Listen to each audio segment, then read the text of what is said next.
go, registered dietitian with Flik Hospitality. Welcome to my kitchen. We are here today to make two really fun fall-inspired recipes with pumpkin.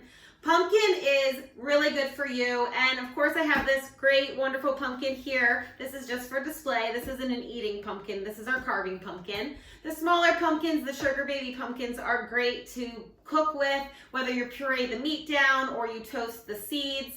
And they just give you so much nutrition. You are getting from this bright orange color of the pumpkin tons of beta carotene, which is the antioxidant, and vitamin A, which is great for your eye health.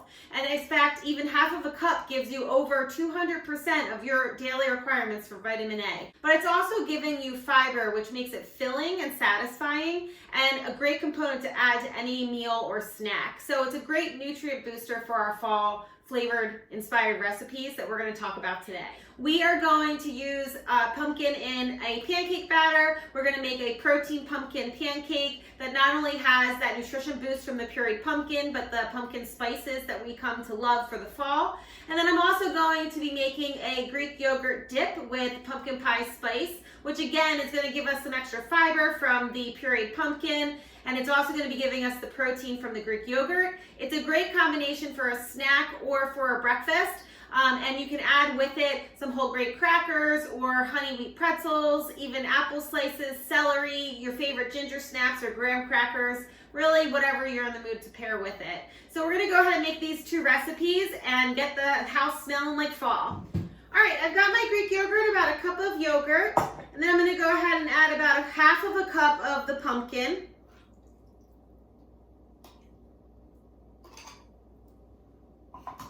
And then I'm going to add a little bit of vanilla. If you wanted to use vanilla Greek yogurt and not add vanilla, that's totally up to you. I just typically have plain yogurt in my house. And then we're going to add our pumpkin pie spices. So you're going to use about a teaspoon of cinnamon, about 1/8 of a teaspoon of cloves, and then about a half or a quarter of a teaspoon of nutmeg, and allspice. And we like ginger in my house, so I add half a teaspoon of ginger. But you could do a quarter teaspoon if you wanted.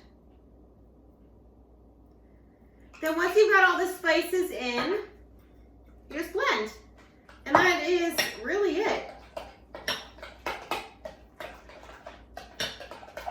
And you feel like you're eating dessert, but it's giving you tons of nutrients in there. Like I said, you're getting the beta carotene, the fiber, you're getting the vitamin A, which is great for your eyes, and it's just absolutely delicious and fall inspiring. So this is the pumpkin Greek yogurt dip all finished. I garnish it with some pepitas, and we're gonna have it with some graham crackers, and it is really pretty fall colors. It smells delicious and super good for you.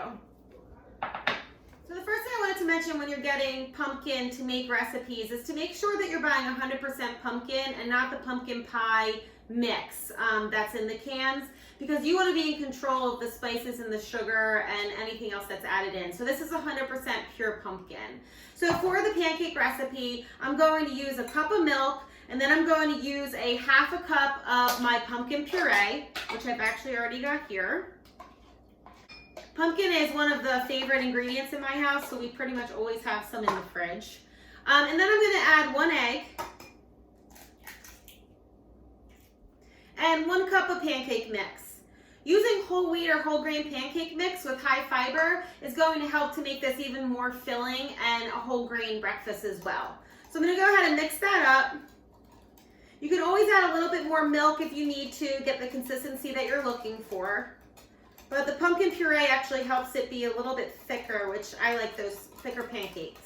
So once you've got that blended, then we're going to go ahead and add our spices. So pumpkin pie spice is a blend of 5 different spices, and you can alter it depending on what your flavor profile is, or which spices are your favorite, or which maybe you don't like so much.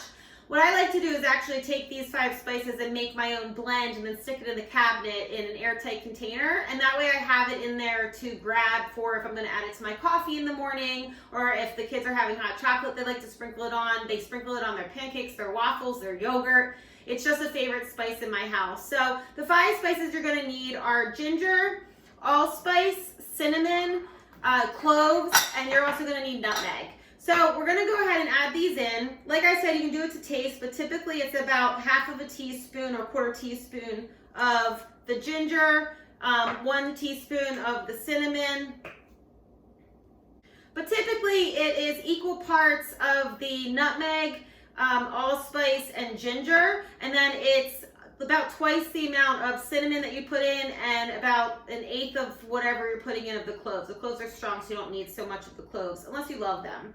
Again, you can alter this to be to your taste. I'm going to go ahead and add my ginger. I'm not measuring just because I make this often and I kind of just know what the kids like. But it already smells like fall in here. I'm going to add my allspice, and then I'm going to add my nutmeg. All right, I'm going to mix that up, and I'm going to go ahead and get my protein powder. We're using a vanilla protein powder today that is a protein isolate, so there's nothing else in here in the ingredient list, which is what I like. So I'm going to go ahead and do a scoop. 1 scoop of my protein powder is about 20 grams of protein. You could certainly add more if you want them to be a little higher in protein. This pancake batter is probably going to give me about 3 servings, which I think 20 grams of protein is adequate to divide amongst the 3 servings. But again, you could add a little more, and you could even add a little Greek yogurt to your batter if you wanted to bump up the protein a little bit more as well. So once you got that all mixed, it's going to look like this, and we're going to go ahead and bring it over to the stove top, make some pancakes. So I've got my pumpkin protein pancake batter all done. I'm going to go ahead and pour some on this skillet. I've got my skillet on medium-high heat. You could definitely dress these up with a little bit of mini chocolate chips, or you could use banana slices. You could even put pepitas or the pumpkin seeds in the pancakes as you're cooking them as well. Once you have the bubbles rise to the top and you don't get any more bubbles popping, then that means it's ready to flip. Typically it's about less than a minute on each side, and you're ready for your next pancake.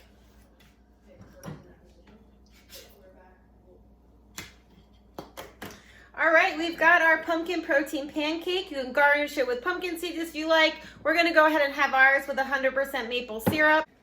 This pumpkin pancake has tons of fiber, vitamin A, beta carotene, and it has all those fun fall aromas that we come to love with the pumpkin spices.